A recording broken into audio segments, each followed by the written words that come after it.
En la nueva normalidad llega de la mano de Carolina Ambrogi el segmento sobre cine que no habla de películas. Seremos tan dementes, los chicos del cine independiente. Bueno, estamos entonces con Andrés. Hola Andrés, ¿cómo estás? Ahí estábamos escuchando en la presentación el tráiler. Es muy apasionante la temática. ¿Cómo se te ocurrió a vos encarar este proyecto? Sí, mira, como te contaba, yo soy parte de la Asociación Civil El Ágora, una ONG que viene trabajando e investigando sobre temáticas de seguridad humana. Y uno de los temas son las cárceles. Tiene mucha complejidad, entonces veníamos investigando, habíamos entrado a las cárceles y siempre buscamos poder entender la problemática. Siempre es más interesante abordarla desde las historias, conociendo historias de vida. Entonces, bueno, empezamos en esta búsqueda de estas historias que tenían siempre un hilo conductor. No eran cualquier caso que elegíamos, sino eran gente que había sufrido un proceso de transformación. Y queríamos escuchar sus historias, su punto de vista, era una posibilidad de redimirse de ellos, porque siempre se los está tratando como monstruos y al menos podíamos trabajar la temática de las cárceles, pero conociendo de primera mano sus puntos de vista. ¿Y cómo fue el rodaje esto de poder? Porque es muy difícil, de hecho, prácticamente no hay muchos permisos para filmar adentro de la cárcel.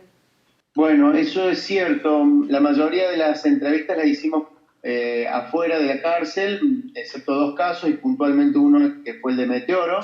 Bueno, fue muy impresionante para mí entrar a la cárcel con todo lo que significa, más en el caso de Meteoro, que es una persona que se había fugado 5 veces de la cárcel, entonces tenían como mucho miedo los guardias, las autoridades de que se fugara, entonces teníamos una situación, por ejemplo, todos los guardias estaban al lado mío a la hora de hacer la entrevista y yo les pedí por favor si se podían, o al menos poner atrás del entrevistado para que el entrevistado no se distraiga y se conecte conmigo y no se sintiera juzgado por la mirada de los guardiacárceles que estaban ahí.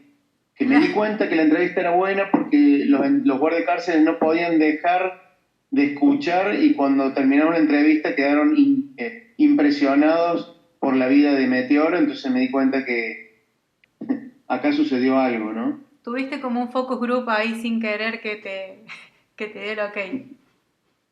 Sí, un focus group bastante exigente, que en general, no todos los guardiacárceles son iguales, ¿no? Hay gente que los trata muy bien, digamos, no hay una única realidad. Pero bueno, en este caso fue muy impresionante, fueron más de 2 horas de charla que pasaron volando. Andrés, hay algo que nos pasa siempre cuando hablamos de producciones así, en este formato de producción cordobesa, que siempre las producciones tienen anécdotas, en general tienen que ver con resolver cosas sin dinero, qué sé yo. ¿Qué anécdotas tuviste o tuvo el equipo, digamos, en esta producción? Me gustan mucho las anécdotas que tienen que ver con las cárceles, con lo audiovisual que te contaba del nombre. ¿Y por qué Sin Salida al Mar? Atrapados, como te decía, Atrapados sin salida, es el nombre de una película de los 70 que criticaba las instituciones mentales, de cómo se trataba a los internos como locos y se podrían en la cárcel. Y un poco la situación que se vive actualmente en las cárceles, si bien está mejorando, pero es muy lento y cada vez tenemos más personas en las cárceles. Entonces, nos pareció interesante usar la palabra atrapados, porque son personas que están privadas de su libertad, pero sin salida al mar porque vivimos en una ciudad mediterránea, que no tenemos esa mirada, esa profundidad, esa mirada panorámica que nos da mirar al horizonte, que sí nos dan las sierras por ahí, pero esa mirada panorámica que pierde el preso y que, como charlábamos, cuando sale en libertad le da vértigo, porque no está acostumbrado a mirar el horizonte y está acostumbrado a mirar a no más de 2 metros de distancia, y esa distancia y ese vértigo que le da me pareció muy impresionante para usarlo de manera poética, porque de hecho en ningún momento lo mencionamos en la serie. ¿Cuánto tiempo de material tienen grabado? La verdad que no lo pude contabilizar porque te puedo decir que son 10 historias, de las cuales 2 quedaron afuera, o sea, 12, de 2 horas por lo menos cada entrevista, y después todo el material de filmar en la cárcel, filmar en la cárcel de San Martín que estaba a punto de ser derruida, recorridos, porque por ahí la entrevista sale de la entrevista convencional y nos vamos, por ejemplo, con Pipí a la cárcel de donde era el Buen Pastor, y ahí recorremos con ella los lugares donde ella estuvo presa, o sea que tiene muchas horas. Serán 4 teras de información. En 4K. Y por más de 30 horas Sí. de gran trabajo de montaje, ¿no? Sí, hay un doble trabajo. Primero este off que hice, que es ponerse a cortar el relato de 2 horas y dejarlo en 20 minutos para que transmita una historia. Eso me parece es una ingeniería para que quede la esencia de esa historia. Me pareció con una adrenalina tremenda, pero un desgaste. Y después de eso pasar a la edición, al montaje, que es lograr que eso fluya, que emocione, que las imágenes se complementen con la narrativa. Bueno, la verdad que si lo tuviera que hacer de nuevo, no sé cómo lo haría. Uno cuando arranca algo tiene una fuerza extra que te permite hacer estas cosas. Si no, no. Si sos consciente de lo que vas a hacer, no lo haces. Tal cual. Es como una profesión de alto riesgo la nuestra, aunque estemos sentados en una silla. Y en ese sentido, ¿cómo ves la industria audiovisual en Córdoba? Yo creo que si tengo que hablar muy bien de los polos audiovisuales, que emprendió una política con concursos de documentales de ficción, pero no alcanza, no es suficiente, me parece. No es suficiente ni siquiera con los polos audiovisuales ni con el Inca. Y bueno, entonces hay que buscar otras fuentes, otra creatividad para hacer cosas más chiquitas. Podemos hacer documentales de 5 minutos que tengan una potencia de transformación enorme, podemos trabajar documentales comunitarios, podemos trabajar en distintos formatos para tele. La tele también tiene que abrir puertas, las plataformas tienen que abrir puertas, hay que en ese sentido buscar financiamiento colectivo y de distintas maneras, y no quedarnos solo con el financiamiento clásico de la industria y más convencional, me parece. Claro, no solo fondos del Estado, digamos, sino por ahí Sí. otros vínculos. Y cuando vos decís la tele, ¿no? Que lo decís de esa manera, ¿cómo crees vos Sí. que tendría que ser el vínculo, digamos, entre las productoras y a lo mejor estas pantallas que están de alguna manera quedando un poco Sí. de modé en esto de cuántas personas realmente ven la serie por Canal 10, por ejemplo, a tal hora? En general Sí. vas y recurrís a una plataforma, la ves en el horario que vos querés. ¿Cómo te parece que tendría que ser o cómo pensás vos este vínculo con los Sí. canales? Es buena pregunta, porque me parece que la la televisión, aunque es cierto que cada vez se ve menos y las plataformas ganan mucho protagonismo, sigue tiene algo distinto como lo tiene la radio, que llega a otros lugares, que llega en vivo, como diciendo, si no lo ves ahora te lo perdés.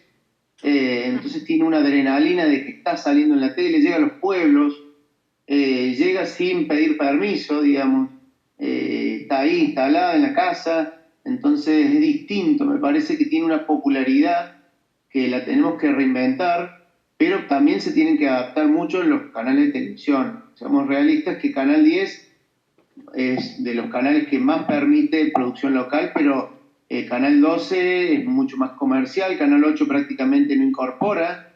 Entonces los canales deberían tener una sección para tercerizar o financiar proyectos, concursos para televisión, que lo financien los programas de televisión con empresas, o volver un poco a esa política que hubo hace varios años atrás, donde se producía para canales locales, ¿no? Claro. Entonces, eso estaría bueno, porque tenemos que aprovechar y que salga por la televisión local y por las plataformas al mismo tiempo, que no hay drama, no compiten, se complementan.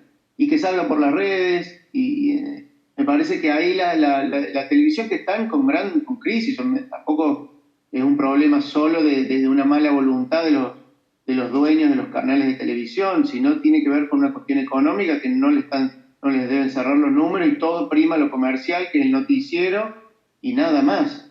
Entonces, ¿cómo lograr que estos contenidos generen rating, que la gente no pueda salir de su silla para ver estas producciones y subir el nivel de los contenidos de la televisión? Pero creo que esto es un debate mucho más amplio que a lo mejor se debe estar dando en el mundo.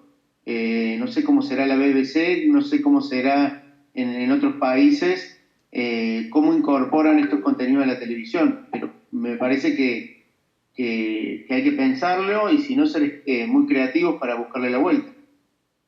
Me alegro de haberte hecho esa pregunta porque pensé que la respuesta no iba a ser tan optimista. Es cierto esto que decís, los canales de televisión, yo estoy ahora en Río Cuarto, el canal de aire de acá llega a todos los pueblos cercanos, a todas las regiones y entra sin pedir permiso, tal cual como lo dijiste vos. Y a veces la industria nuestra, o sea, nuestros relatos, nuestras películas, nuestras series, tienen que entrar medio sin pedir permiso porque también hay una cuestión del espectador, que como espectadores estamos tan acostumbrados a mirar cierto tipo de producciones que nos cuesta mirar cosas nuestras. Bueno, eso es clave. Me doy cuenta de que tenemos que guardar un presupuesto para difusión y promoción, tanto en las redes, generar expectativas, generar campañas. Y ¿entendés? Tendríamos que guardar un dinero que siempre nunca hay para la promoción, o tercerizarlo en gente que se especializa en las agencias de publicidad, Claro. que se comprometan también con nuestros contenidos. Estaría bueno, y nosotros tenemos que lograr que no nos vean siempre la misma gente que ya nos ve y que nos feliciten la gente, nuestros amigos y nuestro pequeño círculo de gente que ve cine. Lograr que esta serie la vea todo el mundo y que digan, una serie cordobesa, que qué buena, qué copa que está, y que te atrape como te puede atrapar una serie de Netflix con las limitaciones que ya sabemos. La verdad que es increíble lograr eso. Y no solo tiene que ver ahí con nuestra calidad y contra nuestras historias, sino tiene que ver con una forma de pensar en la estrategia de difusión y comunicación, que también tiene que ser espectacular. Claro, esto que decís, involucrar al público desde la temática, de que se arme polémica por el tema que se está tratando, es verdad. Bueno, mira todo lo que tenemos para hacer, ¿no? Como industria emergente. Sí, me gustaría que las agencias de publicidad se involucren más. Me parece que las agencias de publicidad, yo veo a los creativos, a veces están hartos de trabajar siempre con empresas, si bien es su métier, digamos, generar dinero y hacerles generar dinero a las empresas, podrían generar estrategias para hacernos generar dinero a los productores y que les sirva a las empresas también. No sé, toda esa creatividad que tiene el marketing, que también esté a disposición de estas producciones. Me parece que podríamos complementarnos muy bien. Me encanta porque fue para cualquier lado la entrevista, pero la vamos a dejar así, porque podríamos eventualmente decir, bueno, vamos de nuevo y hacemos y hablemos mucho más de la película, de la serie, pero me parece que este es un buen tema, si estás de acuerdo, como para que lo dejemos al aire. Sí. Bueno, Andrés, la verdad que ha sido un placer, no nos conocíamos nosotros. No, bueno, me sorprendiste, Carolina, con la buena entrevista. En serio, y el programa que realizan también, que no lo conocía, y de ahora en más quiero empezar a seguirlos y escucharlos, porque está dentro de mi métier y del mundo que me interesa mucho, así que felicitaciones. Bueno, muchas gracias. Voy a dejar esto. Perfecto, bueno, un gusto. Igualmente.